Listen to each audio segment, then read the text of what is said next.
तो बिहार में स्कूल में पढ़ती थी आप? हाँ। और यहाँ के स्कूल में अब आप पढ़ाती हैं, पढ़ाई भी की आपने। यस। क्या फ़र्क है दोनों में? वहाँ जैसे कि मैं जब पढ़ी थी तो पढ़ने के लिए स्कूल में जाओ, फिर भी यहाँ की तरह ना कोई बेंच या डेस्क या ना कोई क्लास में कंटिन्यूस टीचर आती है, पहली बात। उसके बाद जाओ तो अटेंडेंस ले लेगी, उसके बाद टीचर कहाँ है, बच्चे की तरह कोई भी पता नहीं है। बट यहाँ वैसा नहीं होता। यहाँ आके लगता है कि बिहार से यहाँ का एजुकेशन डिफरेंट है। हाँ, क्या, कैसे? क्योंकि बिहार में रहोगे, जैसे कि जितना टाइम तक मैं रही हूँ, जी। घर से बाहर नहीं जाने देंगे। थोड़ा एज होगा बोलेंगे शादी करके जाओ अपने घर पे। वहाँ जॉब नहीं करने देंगे, बोलेगा लड़की ये करती है, लड़का के बराबर नहीं करने देंगे। बट यहाँ वैसा कुछ भी नहीं है। ये बताइए कि जो लाइफ स्टोरी आपका स्कूल का टेक्स्ट बुक बना, उसके बारे में थोड़ा बताइए विस्तार से। मैं अपनी खुशी उसके साथ बांट रही थी, तो वो सारा लिखी हूँ मैं, और मेरा सपना क्या है वो सब मैं वो टेक्स्ट में लिखी हूँ। तो वो टेक्स्ट मई 1 तारीख को पालाकाड में SRG मीटिंग था, तो वहाँ गई, तो वहाँ पता चला कि टेक्स्ट में ऐड हो गया। यहाँ बेटे के प्रति जो रवैया है केरला में, और जो बिहार में बेटे के प्रति रवैया है, दोनों में क्या फ़र्क लगता है तुमको? यहाँ बेटे के प्रति, बेटा बेटी यहाँ दोनों को इक्वल है। वहाँ थोड़ा प्रॉब्लम है कि बेटा ये है वो है, बेटा अच्छा है, बेटी को बाई चांस कोई अशुभ ऐसा कुछ भी मान लेते हैं घर का।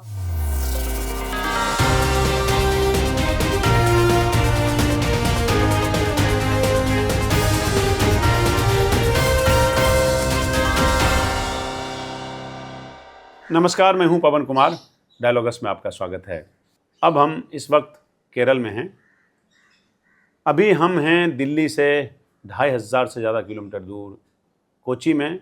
कोची का एक उपनगर है जिसको बिनानीपुरम का भी एक इलाका है। क्या बोलते हैं इस इलाके को? कंडेरिकल कॉलोनी। वहाँ पे हम हैं अभी, और मैं आज एक ऐसी शख्सियत से आपकी मुलाकात कराऊंगा जिसने ज़िंदगी में कुछ हासिल किया है केवल 22 साल की उम्र में। सरकारें कैसे काम करती हैं और कोई सरकार कैसे और सरकारों से ज़्यादा काम करती है, ये अगर देखना हो तो आप केरल की सैर कर सकते हैं। यहाँ की सरकार ने जो प्रवासी मज़दूर हैं उसके परिवार कैसे बेहतर हो, उसके बच्चों की शिक्षा दीक्षा कैसे बेहतर हो, वो मलयालम संस्कृति में कैसे इंटीग्रेट कर सकें, उनके साथ बात व्यवहार कैसे अच्छा हो, इन सब के लिए केरला की सरकार ने एक प्रोजेक्ट लॉन्च किया जिसको बोलते हैं रोशनी, जिसमें माइग्रेंट लेबरर्स के बच्चों को स्कूल में शिक्षा दी जाती है, मलयालम के लिए स्पेशल टीचर रखा जाता है। इस तरह से उनको एक बेहतर इंसान बनने में और इस समाज में इंटीग्रेट करने में कैसे मदद मिले, इस पर काम करते हैं। कितना बढ़िया प्रोजेक्ट है। मतलब ये कोई साधारण बात नहीं है कि कोई सरकार इतना कर रही है और मज़दूरों को एक समाज में एक तरह से ढालने के लिए। हमारे साथ एक ऐसी ही शख्सियत आज हैं, इसका नाम है धराक्षा प्रवीण। धराक्षा प्रवीण जब यहाँ आई थी अब से 12 साल पहले, तो कौन सी क्लास में धराक्षा पढ़ते थे आप? 5 क्लास में। 5वीं क्लास में। धराक्षा अभी 22 साल की लगभग उम्र की हैं। ये अभी रोशनी प्रोजेक्ट के अंदर किसी स्कूल में पढ़ाती हैं। मलयालम पढ़ाती हैं आप? मलयालम पढ़ाती हैं। और धराक्षा जो हैं इस वक्त, इससे पहले बिनानीपुरम, जो एक तरह से कहें इस कोची के उपनगर में एक इलाका है जिसमें एक गवर्नमेंट हाई स्कूल है जहाँ ये पढ़ाती थी अभी, और उसी स्कूल में किसी टीचर ने रोशनी प्रोजेक्ट के अंदर ही इनको मलयालम में ट्रेन किया। और आज की तारीख में ये मलयालम धड़ल्ले से बोलती हैं, बहुत ज़्यादा, मतलब बल्कि मलयालम में सबसे ज़्यादा फ्लुएंट ये हैं। इस तरह के और बच्चों को यहाँ की सरकार अलग अलग तरीके से ट्रेन कर रही हैं, प्रशिक्षण दे रही हैं, एक बेहतर इंसान बनाने की कोशिश कर रही हैं। धराक्षा, आपका बहुत बहुत स्वागत है हमारे इस कार्यक्रम में। सबसे पहले ये बताइए कि मज़ा आ रहा है यहाँ पे? हाँ, कितना? बहुत मज़ा आ रहा है। तो अभी कौन से स्कूल में पढ़ाती हैं आप? अभी मैं मुपत्तनम स्कूल में पढ़ा रही हूँ। क्या पढ़ाती हैं? मलयालम। अच्छा, और कितने बच्चे पढ़ते होंगे वहाँ पे? यहाँ अदर स्टेट के बच्चे लोग यू 1 क्लास से लेके 10 क्लास तक 16 है, बट अभी मैं यूपी और एलपी को पढ़ा रही हूँ 1 क्लास से लेके 5 क्लास तक, तो जी। उसमें आ रहे हैं 51 52 इतना बच्चे आ रहे हैं। केवल मलयालम पढ़ाती हैं? केवल मलयालम। हिंदी पढ़ाती है ना, कभी इंग्लिश पढ़ाती है ना, कभी टीचर लोग नहीं रहता है। और जो बच्चे लोग हैं वो कौन से स्टेट से ज़्यादा हैं? बिहार, यूपी से, बंगाल से भी है, उड़ीसा से उतना नहीं मिलेगा जहाँ मैं पढ़ा रही हूँ, वहाँ 1-2 है बस, बाकी बिहार, यूपी यही सब है। कैसे पढ़ने में होते हैं वो उनके बच्चे? कोई कोई बच्चे अच्छे रहते जो एक्टिव होते हैं, बाकी कोई कोई जैसे कि फैमिली पे डिपेंड करती है, उसके फैमिली इश्यूज की वजह से कोई लोग पीछे रह जाते हैं, बाकी कोई स्पोर्ट्स में सबके पास एक टैलेंट रहता है, टैलेंट के हिसाब से ही वो लोग आगे बढ़ते हैं। जैसे कि अभी किसी को पढ़ाई में जास्ती है तो वो किसी को डांस करने में या चित्र बनाने में या ड्राइंग करने में या फिर कुछ बनाने के लिए वो सब में ही रहते हैं इंटरेस्ट। तो मैं जिस तरह से पढ़ा रही हूँ पिक्चर के हिसाब से पढ़ाती हूँ। किसी को चित्र बनाने आता है तो वो चित्र से देख के, क्योंकि यहाँ मलयालम जल्दी सीखने रहे, इसलिए वो लोग को चित्र के हिसाब से पढ़ाते, क्योंकि डायरेक्टली किसी भी बच्चे को आप चाहोगे कि डायरेक्टली टेस्ट पढ़ा दे तो वो नहीं पढ़ेंगे, क्योंकि यहाँ का लैंग्वेज बिहार का लैंग्वेज अलग होता है, तो उसको वो बोलेंगे हिंदी में तो उधर से मलयालम में करके देना। तो बिहार में स्कूल में पढ़ती थी आप? हाँ। तो यहाँ के स्कूल में आप पढ़ाती हैं, पढ़ाई भी की आपने? यस। क्या फ़र्क है दोनों में? वहाँ जैसे कि मैं जब पढ़ी थी तो पढ़ने के लिए स्कूल में जाओ, फिर भी यहाँ की तरह ना कोई बेंच या डेस्क या ना कोई क्लास में कंटिन्यूस टीचर आती है, पहली बार। उसके बाद जाओ तो अटेंडेंस ले लेगी, उसके बाद टीचर कहाँ है बच्चे की तरह कोई भी पता नहीं है, बट यहाँ वैसा नहीं होता। यहाँ टीचर टाइमली क्लास में आती है, बच्चे को पढ़ाती है एवरी टाइम। आपने तो देखा ही होगा विद्यानीपुरम स्कूल में, उसी तरह। जब आप यहाँ आई थी उसकी क्या यादें हैं आपके पास? मैं यहाँ आई तो 5 क्लास में पढ़ाई की, उसके बाद जाती मलयालम पढ़ने के लिए थोड़ा टफ हुआ था, बट वो टाइम में सब बोलते मलयालम में बात करते, मैं हिंदी में बात करती, तो उस टाइम सब बोलते हैं कि क्लास में कोई टीचर क्वेश्चन पूछ रहे तो सब इल्ला इल्ला बोलेंगे, तो मैं भी सोच रही थी कि ये लोग एवरी टाइम अल्लाह को क्यों याद करते हैं। हाँ।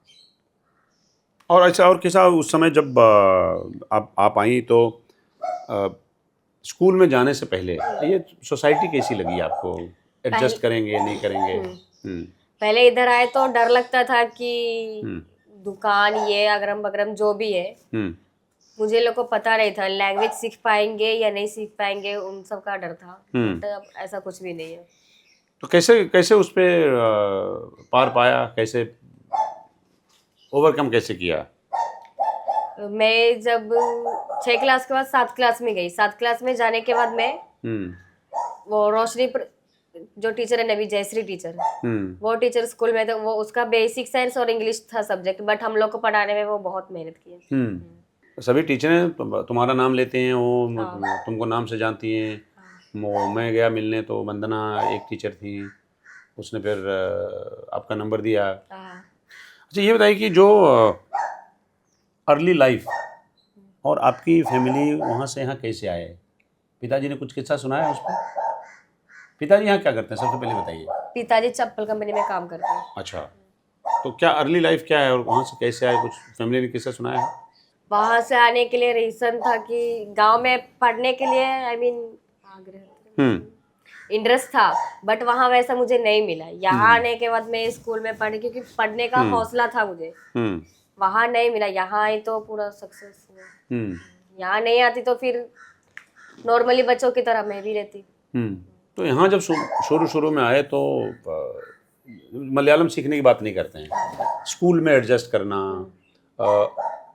बिल्कुल कल्चरली डिफरेंट बच्चों के बीच उठना बैठना समझना, वो किस तरह के चैलेंजेस आए क्लास में या क्लास के बाहर, इवन जहाँ जिस इलाके में मोहल्ले में आप रहती थी वहाँ पे भी थोड़ा समझाएंगे? यहाँ आई तो थोड़ा, या क्योंकि मेरे क्लास में भी अदर स्टेट से बच्चे लोग थे जी, 2-3 मेरे फ्रेंड भी थे, तो वो लोग पहले से पढ़ रहे हैं यहाँ, तो वो लोग को मलयालम आ रहा था, उसके साथ ही एडजस्ट। बट यहाँ वो नहीं मिला कि तुम दूसरा गांव से है, तुम दूसरा गांव से, तो एक साथ नहीं बैठेगा या कुछ, वैसा कुछ भी नहीं था। क्लास में सब बच्चे एक तरह के थे, टीचर के सामने भी बाहर में भी सब एक साथ में। तो वहाँ पे अलग अलग बैठते थे क्या? गांव में? हाँ, गांव में तो ओनली हिंदी थे ना हम लोग। तो कोई बच्चे जा रहे हैं नीचे, वो बोरा एक लेके जाओ, उस पे बैठ के आओ। बिहार में वहाँ ऐसा क्यों है, यहाँ ऐसा क्यों है? कभी सोचा इस पे? वहाँ का उतना तो नहीं सोची, बट यहाँ जो मेहनत कर रहे हैं, फ्री का पैसा कोई भी नहीं ले रहे ना, तो वो लोग अपना फर्ज निभा रहे हैं। तो इसमें मलयालम सीखने में रोशनी प्रोजेक्ट से कितना हेल्प मिला है? रोशनी प्रोजेक्ट में लास्ट ईयर था तो रोशनी प्रोजेक्ट आया, बट उससे पहले यहाँ जयश्री टीचर है, तो उन्होंने मेरे को छोटे छोटे बुक लिखती थी, पढ़ने के लिए तो कुछ तो करना पड़ेगा ना, तो इसीलिए मैं लिख के जाती या चित्र बनाती, तो वो टीचर बताती कि क्या है नहीं है, तो वैसे लिखते। उसके बाद से वो टीचर मिस्टेक जो है उसमें राउंड करते, फिर बुक बनाते, हम लोग मॉडल बनाते, क्राफ्ट, इन सब के हेल्प से मैं मलयालम सीखी हूँ। तो अभी यहाँ आके लगता है कि बिहार से यहाँ का एजुकेशन डिफरेंट है। हाँ, क्या, कैसे? क्योंकि बिहार में रहोगे, जैसे कि जितना टाइम तक मैं रही हूँ जी, घर से बाहर नहीं जाने देंगे। थोड़ा एज होगा बोलेंगे शादी करके जाओ अपने घर पे, वहाँ जॉब नहीं करने देंगे, बोलेगा लड़की ये करती है, लड़का के बराबर नहीं करने देंगे। बट यहाँ वैसा कुछ भी नहीं है, यहाँ लड़का लड़की इक्वल है, लड़का लड़की बराबर होना चाहिए। हाँ, बिहार यहाँ है और होना भी चाहिए, क्योंकि ओनली यहाँ रहने से नहीं ना होगा, सब जगह वैसा होगा तभी तो हम लोगों को कुछ सीखने की जरूरत है क्या मलयालम से, मलयालियों से? बिहारियों को कुछ सीखने की जरूरत है? सीखने की जरूरत तो है। क्या क्या सीखने की जरूरत है? बच्चे लोग को आगे बढ़ाना है, क्योंकि कोई लोग सोचते हैं कि लड़की पढ़ के क्या करेगी, सब बोलते हैं कि लड़की पढ़ के ससुराल जाएगी तो वो खाना बनाएगी, वही काम नहीं है ना। खाना बना जो खाना बनाते वो और भी तो कुछ कर सकते हैं ना, तो उसको सपोर्ट करना चाहिए फैमिली लोग। किसी टीचर ने मेंटर ने आपको मलयालम सिखाने में, आपके पर्सनालिटी को थोड़ा सा शेप देने में, बेहतर कनेक्ट आपसे था, ऐसी कोई टीचर ने या सेट ऑफ टीचर्स आपके स्कूल में थी, गवर्नमेंट हाई स्कूल में जहाँ पढ़ा है आपने? हाँ, वो टीचर अभी भी मेरे को सपोर्ट कर रही है। जैसे कि मैं 9 क्लास में थी जी, तो मेरा फैशन डिजाइन की तरह थोड़ा इंटरेस्ट गया। थोड़ा मोड़ा सी लेती थी, तो फिर वो टीचर ने मेरे को मशीन लेके दिया, तो फिर और इंटरेस्ट आया कि सपोर्ट कर रही, तो फिर मुझे भी उधर करना चाहिए ना। तो फिर मैं फैशन डिजाइनिंग पढ़ी, उसके बाद मैं ओपन से ही +1 +2 पढ़ी, फिर अभी डिग्री कर रही हूँ। +1 +2 के बाद मैंने वो बिनानीपुरम स्कूल में ज्वाइन किया रोशनी प्रोजेक्ट से। तो मैं ये सोची कि जो मुझे नहीं मिला है वो बाकी बच्चों को भी हम लोग दे सकते हैं, क्योंकि मेरे ही जैसे बच्चे लोग तो बाहर से आ रहे हैं ना, तो उसको भी सपोर्ट करें, पढ़ाई में पढ़ाओ। कब ऐसा लगा आपको कि अब मलयालम सीख लिया तो हमारे पास बेहतर अपॉर्चुनिटीज़ इस स्पेस में अवेलेबल है? कब लगा? अभी लगता है? अभी लगता है कि ज़्यादा अपॉर्चुनिटीज़ हैं। मसलन जैसे मलयालम सीख के कुछ फ़ायदा हुआ है? फ़ायदा मतलब अभी कहीं भी जाओ तो हम लोग डायरेक्टली हिंदी में, कहीं हिंदी में भी यहाँ बात करते हैं बट फुल नहीं, बट आप मलयालम में बात करोगे तो वो लोग सोचेंगे कि मलयाली है। हिंदी बात करोगे तो हिंदी का ही।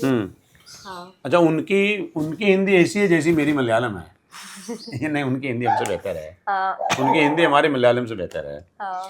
ये बताइए कि जो लाइव स्टोरी आपका स्कूल का टेक्स्ट बुक बना, उसके बारे में थोड़ा बताइए विस्तार से, जिसको आपने एक चिट्ठी लिखी, फिर उसके बाद उसको टेक्स्ट बुक में इंक्लूड किया। वो पूरा एक कहानी क्या है वो कहानी जैसे कि मैं बचपन से 5 क्लास से वो मेरे साथ पढ़े थे, तो फिर वो गांव चली गई, तो मैं वो चली गई, उसका वो दुख, और क्या बोलते हैं, मेरे को जो यहाँ मिला पढ़ाई की, उसके साथ थोड़ा मोड़ा वर्क भी कर रही हो, मैं अपनी खुशी उसके साथ बांट रही थी, तो वो सारा लिखी हूँ मैं। और मेरा सपना क्या है वो सब मैं वो टेक्स्ट में लिखी हूँ। तो वो टेक्स्ट मैं 1 तारीख को पालाकाड में SRG मीटिंग था तो वहाँ गई तो वहाँ पता चला कि टेक्स्ट में ऐड हो गया है। फिर 7 तारीख को यहाँ के MLA से मीटिंग था तो उसी दिन ने पूरा ऑल केरला में बताया कि रोशनी पूरा ऑल केरला में भी रहेगा। तुम नेता लोग मिलने आते हैं तुमसे? नेता लोग मिलने का मतलब मिल ही चुकी हूँ, बिहार में रहती तो नहीं मिल पाती किसी से ना। चीफ मिनिस्टर से मिले? क्या बोलते हैं वो भी बोले कि जैसे कि मैं उससे पूछी थी कि मेरे जैसे बच्चे लोग को जैसे काम के पढ़ाई के साथ साथ काम भी करना चाहिए, तो वो बोले कि सही है। फिर मैंने बोला कि मेरा एक सपना है, तो वो भी बोले कि उसको एक सपना है वो पूरा हो ऐसे। फिर अदर स्टेट के बारे में दूसरी जगह एक मीटिंग था तो वहाँ भी सर 12 मिनट तक हम लोग के बारे में बताए। कोई लोकल नेता आता है मिलने? लोकल नेता मतलब MLA? मिले तो नहीं, वहाँ पी राजीव से भी मिली हो, 2-3 दफा ऐसे मिल चुके सबसे। तो सभी लोग मिलने आते हैं, LDF UDF वाले सब? यहाँ वैसा नहीं है, UDF वाला भी आए थे, LDF भी आए थे। तो पहले जब आप यहाँ पे आपने ज्वाइन किया रोशनी में, क्या मोटिवेट किया आपको कि हमें करना चाहिए? मलयालम सीखा है तो मलयालम सिखाना चाहिए। आपका रवैया जो माइग्रेंट लेबरर्स के बच्चे हैं उसके साथ कैसा रहा फिर? मैं ऐसे ट्रेनिंग टीचर लोग का रहता था तो ऐसे ही घूमने के लिए या कुछ जाती थी तो वो टीचर लोग को देखती थी तो मुझे भी एक ये था कि मैं भी पढ़ाऊँ बच्चे लोग को। कोई ये नहीं था कि मेरा फर्स्ट से सपना था कि मैं फैशन डिजाइनर बनूं, बट मम्मी पापा भी बोलते थे कि डॉक्टर बनो, ये बनो, वो बनो, टीचर बनो। तो फिर जस्ट मैंने ये नहीं सोचा कि मेरे को मिल ही इंटरव्यू में अप्लाई करूँगा तो मिलेगा ही, ज़रूरी नहीं है ना। तो फिर जस्ट ऐसे अप्लाई की फॉर्म भरी थी, उसके बाद टीचर ने कॉल किया कि इंटरव्यू में तुम्हारा नाम आया तो फिर इंटरव्यू देना होगा, तो गई तो फर्स्ट रैंक से ही मेरे को मिल गया था। हाँ, तो फिर थोड़ा दिन के बाद ये पता चला कि जो स्कूल में पढ़ी हूँ वो स्कूल में है, तो और हैप्पी हूँ क्योंकि वहाँ के बच्चे लोग और मैं से कनेक्ट करते हैं उनके साथ आप। नहीं, क्या मोटिवेट किया कैसे आपको, कि किस बात से मोटिवेट हुई आपकी हमें जो हमने सीखा है उसको हमें वो एजुकेशन को हमें फिर से वापस लौटाना है? कुछ सपने हैं जिसे पूरा करने के लिए अब उसे पढ़ा भी रही हूँ और दूसरा काम भी करना चाहती हूँ। अभी क्या करना चाहती हो? अभी तो सबसे बड़ा काम है कि एक घर बनाऊं। अब वो कब पूरा होगा वो मुझे भी नहीं पता है। और उसके बाद छोटा सा एक शॉप, फैशन डिजाइनिंग का बुटीक, यहीं कोची में? एर्नाकुलम बट केरला में कहीं पे भी प्रॉब्लम नहीं। बिहार में नहीं? बिहार में जाएगा तो फिर कैसे, वहाँ तो बहुत टाइम लगेगा ना। जाना बिहार जाने का मन करता है? बिहार जाने का मन मतलब वहाँ जॉब मिलना चाहिए ना। यहाँ मैं अगर PSC भी लिखूंगी तो मुझे क्योंकि अदर स्टेट नहीं मिलेगा, बट ट्राई कर सकती हूँ। बिहार में मिलेगा? नहीं, बिहार जाने का मन करता है। बिहार में अगर मिलेगा तो जाऊंगी, नहीं तो फिर जाने का मन मतलब फैमिली सब यही है, अभी मेरा पापा का फैमिली भी यही है, तो अगर क्योंकि वो कहीं भी हम दिल लगाना चाहे तो लग सकता है ना। अब ये जरूरी नहीं कि यहीं तो यहीं गांव में भी अगर मिलेगा तो। बिहार कैसे डिफरेंट है केरला से? मैं बस थोड़ा ही देखी, उसके बाद से नहीं पता। तुम्हारी यादें कम है बचपन की। अभी क्या सुनता है बिहार के बारे में? क्या बिहार के बारे में थोड़ा दिन ये सुनो, झगड़ा हो रहा है, किसी को मार दे रहा है, कहीं चोरी हो रही है, यही सब सुन के डर लगता है। यहाँ कुछ भी नहीं सुनो आराम से रहो, कोई टेंशन नहीं है। क्या इमेज है बिहार के बारे में तुम्हारी? बिहार अभी ठीक है बट थोड़ा और चेंज होना चाहिए यहाँ की तरह। हर लड़की को एजुकेशन मिलना चाहिए जो चाहते हैं वो लोग। बाहर सबका एक सपना होता है ना, पढ़े लिखे, किसी को फैमिली की वजह से नहीं जा पाते या बाहर वालों की वजह से नहीं जा पाते। जब आप यहाँ आई थी उस समय जो माइग्रेंट लेबरर्स के बच्चों की हालत थी, आज उससे डिफरेंट है? हाँ। कैसे? मेरे साथ पढ़े ही बहुत सारे बच्चे या मेरे से पहले भी जो पढ़े हैं वो लोग भी पढ़ाई करके जॉब कर रहे हैं यहीं। लड़की भी कर रही है, लड़कों भी कर रही है, लेकिन बट वो लोग बिहार में रहते थे तो कम चांस था। बिहार हो या यूपी कोई भी जिला में, बट कम चांस था ना। यहीं अभी है तो कोई पढ़ते पढ़ते जा रहे हैं, बट मेरा वैसा कोई सपना नहीं है कि मैं ओनली पढ़ाई करूँ, मेरा को है कि मैं पढ़ाई भी करूँ और जॉब दोनों साथ में करूँ। इसी स्कूल से एक टॉपर था जो बोर्ड टॉप किया था, दिलशाद। दिलशाद। हाँ, वो आजकल कहाँ है वो? वो अभी एर्नाकुलम में ही है, बट कहाँ पे है वो नहीं पता। वो इंजीनियरिंग पढ़ रहा है। वो इंजीनियर कॉलेज में है। अब इधर है कि नहीं, नहीं मालूम। जो माइग्रेंट के बच्चों को आप पढ़ाते हैं, किस बात का ख्याल रखती हो आप कि इनको क्योंकि आप खुद उस रूट से यहाँ पे आए हैं, आपको लगता है कि मतलब एक उस क्लास के बच्चे हैं जिन पर ज़्यादा ध्यान देने की ज़रूरत है क्योंकि इनके पास संसाधन कम है, तो किस बात का ध्यान रखती हो आप, कैसे उनसे कनेक्ट करती हो? आई मीन सबसे पहले तो एक क्लास के बच्चे पे हमें ज़्यादा देना चाहिए, क्योंकि उसको कुछ भी नहीं आते। अगर कोई नया बच्चा आया है गांव से तो आई मीन यहाँ का लैंग्वेज जल्दी सिखाए और बाकी बच्चों के साथ जल्दी से पढ़ाई करे और बाकी बच्चों की तरह आई मीन अलग बैठाए, वैसा कुछ भी मैं नहीं चाहती। तो उसी तरह अभी लेके जा रही हूँ। उन बच्चों के साथ कोई यादगार मोमेंट आपका ऐसा है जो लगता है कि बहुत भावुक होने जैसा था, अ, जो आपको याद है, किसी को डांटा हो या किसी ने बात नहीं मानी हो या किसी ने तुरंत बात मान ली हो, बड़े भावुक क्षण रहे होंगे, हाँ, ऐसे कुछ घटना याद आती है क्या? ऐसा कुछ जैसे डांटा उटा वैसा हम लोग यहाँ नहीं कर सकते ना, क्योंकि डांटेंगे तो वो अलग हमसे होंगे। अगर प्यार से बात करोगे तो और हम लोग के साथ अटैच होंगे। इस बात का ध्यान रखते हैं आप लोग। स्कूल में भी मैंने देखा कि टीचर से डरते नहीं बच्चे, नहीं, है ना? अगर टीचर डराएंगे तो वो बच्चे कुछ भी नहीं कर पाएंगे। वो लोग डरेंगे पढ़ाई में। वो एक बोलते नहीं कि जो बच्चा डरता है तो पढ़ेगा नहीं, या फिर कोई डर से पढ़ता है तो फिर वैसा नहीं होगा ना। तो ये बैलेंस कैसे करती हो तुम कि टीचर भी हैं, ट्रेनिंग भी ले रहे हैं, स्किल ट्रेनिंग ले रहे हैं और टीचिंग भी कर रहे हैं, स्टडीज़ भी करनी है, ये सब कैसे बैलेंस करती हो? इतना इतना 3-4 काम इकट्ठे कोई कैसे कर सकता है? पढ़ाई भी कर रही हूँ और स्कूल में भी जा रही, फिर शाम में मैं मेडिकल शॉप में जाती हूँ 4 बजे से, क्योंकि फैमिली थोड़ा इश्यूज है, सबको मैनेज भी करना है ना। बड़े बेटी हो तो इसका कोई कहता है कि बड़ा बेटा है या वो है, बट मेरे फैमिली में पहले था कि पढ़ाई ये वो ऐसे, बट अभी ऐसा कुछ भी नहीं है। अच्छा, एक बात बताइए कि यहाँ पे अपने घर से दूर इतना जो पेरेंट्स हैं, माइग्रेंट लेबरर्स के जो बच्चे हैं उनके पेरेंट्स हैं, उनका कितना रोल है बच्चों के भविष्य के निर्माण में, उनकी पर्सनैलिटी डेवलपमेंट में? सोचा कभी पेरेंट्स का कितना रोल है? पेरेंट्स भी यहाँ सपोर्ट करते हैं बच्चों लोग को, क्योंकि कोई कोई पेरेंट्स रहते हैं जैसे कि काम करने जाना है, मम्मी पापा यहाँ किसी के बच्चे के दोनों काम करते, तो पहले बच्चे लोग को स्कूल छोड़ेंगे, फिर ले जाने के लिए हो तो वो भी अरेंजमेंट सारा करवा के ही रहते हैं।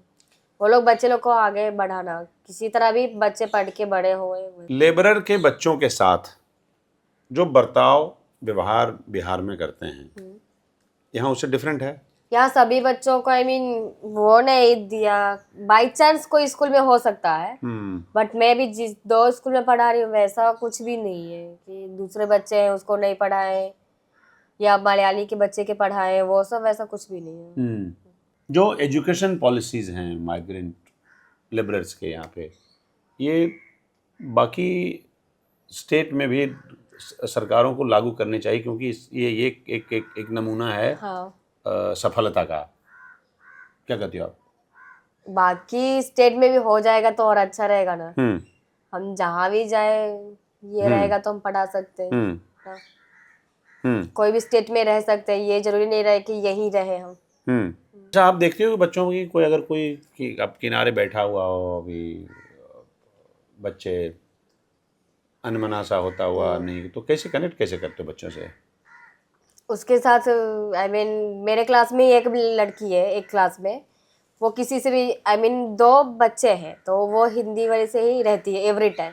उसी से बात करेगी, कि कोई भी बात है तो उसी से बात कर देगी। हम्म पहले आई थी तो वो क्लास में बोलती भी नहीं थी, हम्म बट अभी क्योंकि मैं जब से गई हूँ तो उससे बातें करती हूँ, घर का क्या करती है, तुम्हारा मम्मी पापा, ये सारा डिटेल्स से ऐसे पूछती हूँ। हम्म फिर डेली सुबह में जाती हूँ तो वो बोलेंगे घर से खाना खा के आया, ये वो जो भी है सब पूछती हूँ। फिर वो अकेला नहीं रहती है, अभी कुछ भी रहता है तो मेरे से आके बोलती है, हम्म या गिर गई हो या फिर कोई भी प्रॉब्लम हो हम्म। शेयर करती हूँ।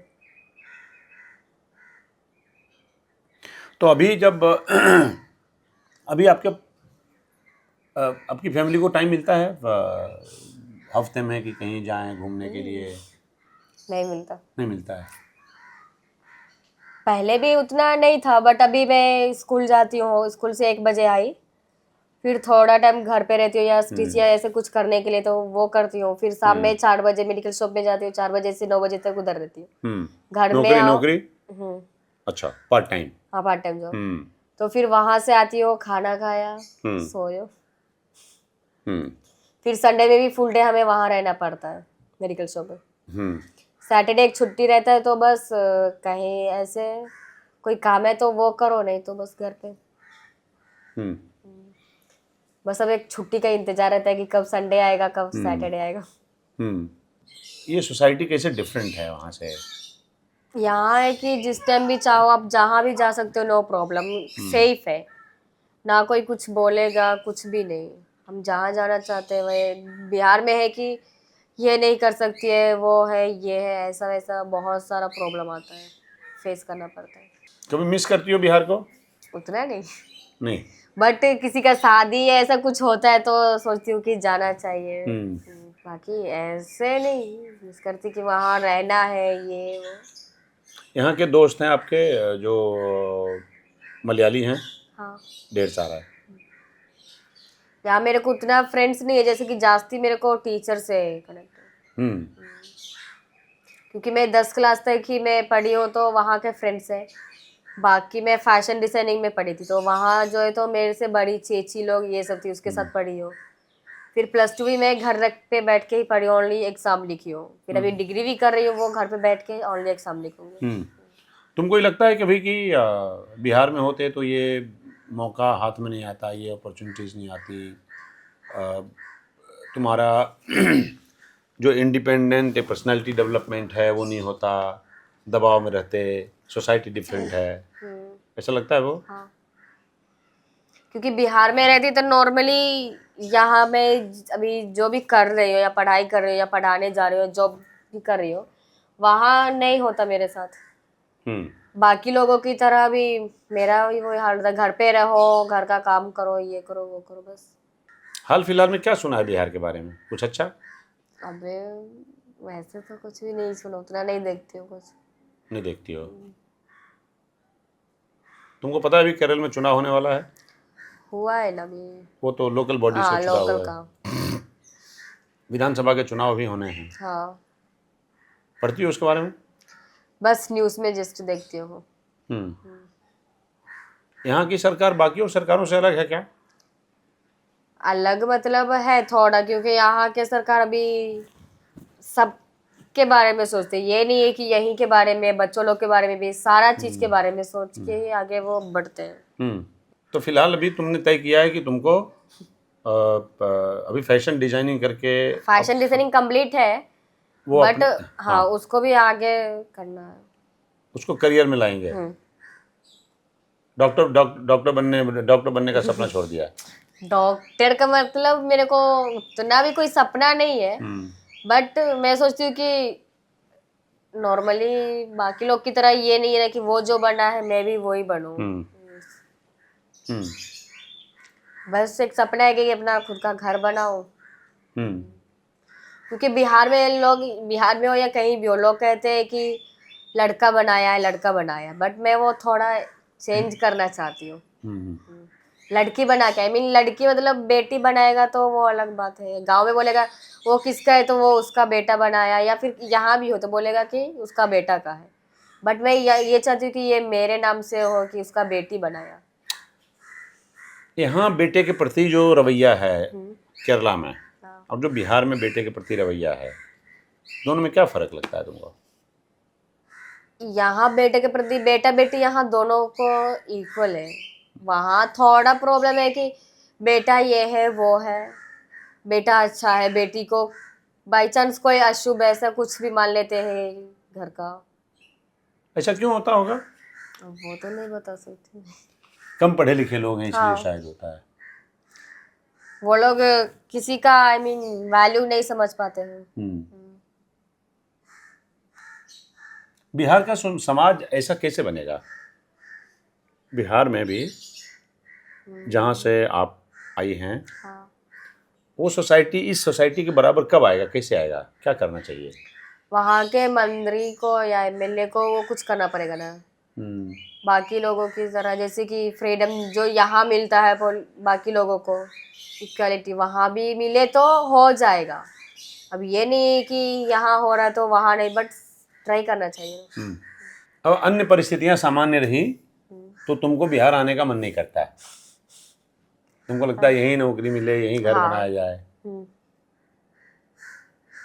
अभी तक तो यही सोच रखा है, बाकी आगे का भी नहीं बता सकती। और कल को अगर पेरेंट्स दबाव डालते हैं तुम्हारे ऊपर कि बिहार जाने के लिए तो करनी फिर है, बिहार में शादी करनी है, बिहार के लड़के से करनी है, फिर क्या करोगी? वैसा नहीं डालेंगे ये तो पता है, क्योंकि वो लोग भी चाहते हैं कि मेरा जो सपना है मैं उसको पूरा करूं। हाँ, क्योंकि इतना पढ़ लिख लिया है, फिर गांव में जाके शादी करो, घर में बैठे रहोगे, फिर क्या फायदा होगा? तो जो मैं इतना खर्चा करके पढ़ाई कर रही हूँ, जो भी कर रही हूँ, उसका कुछ तो चाहिए ना। मम्मी पापा बच्चे की खुशी ही चाहेंगे, ये नहीं कि अभी पेरेंट्स आपके पढ़े लिखे हैं? नहीं नहीं, बिल्कुल नहीं। तो तुम जब वहां से आए थे यहाँ पे, हाँ। स्कूल में डालने का फैसला किसका था? मम्मी पापा का। स्कूल में डालेंगे? हाँ, मतलब क्योंकि वहां से पढ़ने के लिए यहाँ आए ना, ऐसे घूमने के लिए नहीं आए थे। पहले थे कि मम्मी पापा आते थे, 2 महीना 3 महीना रहते थे, चल जाते थे, बट इस बार आए हैं तो मेरी वजह से इतना टाइम तक रुके हैं अभी। एक अच्छी सोसाइटी के लिए 50% पार्टिसिपेशन वुमेन फोक का जरूरी है। हाँ। क्या कहती हो आप? मतलब महिलाओं का 50% पार्टिसिपेशन तो सोसाइटी में, इकोनॉमी में, एजुकेशन में होना चाहिए। हाँ। तो जैसे कि वो अगर कोई काम घर पे बैठे लेडीज, बहुत सारा काम आता है उन लोगों को, तो वो सब करके आगे बढ़ेंगे। फिर जैसे कि नॉर्मली लड़की लोग को पढ़ाना चाहिए। अब ये जरूरी नहीं है कि जो नहीं पढ़ा है तो उसको पढ़ाई नहीं तो बाकी कोई काम में इंटरेस्ट होगा तो उसको भी थोड़ा मौका देना चाहिए, उसका टैलेंट देखना चाहिए ना। उसके अंदर क्या खूबियां है वो हमें पता करना चाहिए। उसका ये जरूरी नहीं है। अभी बहुत सारे लोग इधर बिना पढ़े लोग हैं, लेकिन उसको बहुत सारा काम आता है, तो वो लोग भी कर रहे हैं। यहाँ उसको सारा चीज का फ्रीडम है। मेरे ही गांव से बहुत सारे लेडीज इधर में है, तो वो लोग भी कोई कंपनी में जाके या कोई स्टिच करके या फिर एम्ब्रॉयडरी करके यहाँ हैप्पी है। अगर वहाँ बिहार में ऐसा रहता तो फिर वहां से लोग इधर में नहीं आते, या कोई भी गांव में ऐसा रहता तो वहां से यहाँ नहीं आते। अभी बिहार में इलेक्शन हुआ, पता चला तुमको? हाँ। कैसे पता चला? न्यूज पे पापा देख रहे थे, तो बट ये नहीं मालूम है कि कौन जीता। सब बोल रहे बीजेपी, बाकी नहीं पता। तो अभी जो खासकर जो गर्ल चाइल्ड हैं पूरे देश में, खासकर उन स्टेट में जहाँ पे माइग्रेंट लेबर्स जहाँ से बहुत आते हैं, उनके बच्चों के लिए क्या क्या कहना चाहोगी आप? उनके बच्चों के लिए तुमने एक लाइफ में एक मुकाम हासिल कर लिया, तुमको 10 लोग जानते हैं, 10 लोग तारीफ करते हैं। हाँ। तुमको चीफ मिनिस्टर पहचानते हैं, तुम्हारी खबरें अखबार में छपती है, तुम्हारे टीवी वाले तुम्हारे से इंटरव्यू करने आते हैं। उन बच्चों के लिए क्या संदेश है आपका? जैसे मैं पढ़ लिख के आगे बढ़ी हूँ, मैं चाहती हूँ कि बाकी बच्चों भी वो जो आ रहे हैं यहाँ, उसका मम्मी पापा काम कर रहे हैं, मेहनत कर रहे हैं, तो बाकी बच्चों भी मेरी तरह आगे बढ़े, मेरे से आगे बढ़े। ये नहीं है कि मैं अभी यहाँ तक हूँ तो वो लोग भी मेरे से भी आगे बढ़े। चलिए, बहुत बहुत शुक्रिया आपका धराक्षाम से बात करने के लिए। तो दोस्तों, आज ये थी धराक्षा से बातचीत। ऐसे ही आपको अनगिनत किस्से, कहानियाँ, अनगिनत अनछुए पहलू उन लोगों के जिनके बारे में लोग कम जानते हैं और जिनके बारे में लोग थोड़ा बहुत जानते हैं, उन सब से हम आपको अवगत कराते रहेंगे, ऐसे मौके आपके पास लाते रहेंगे। नमस्कार।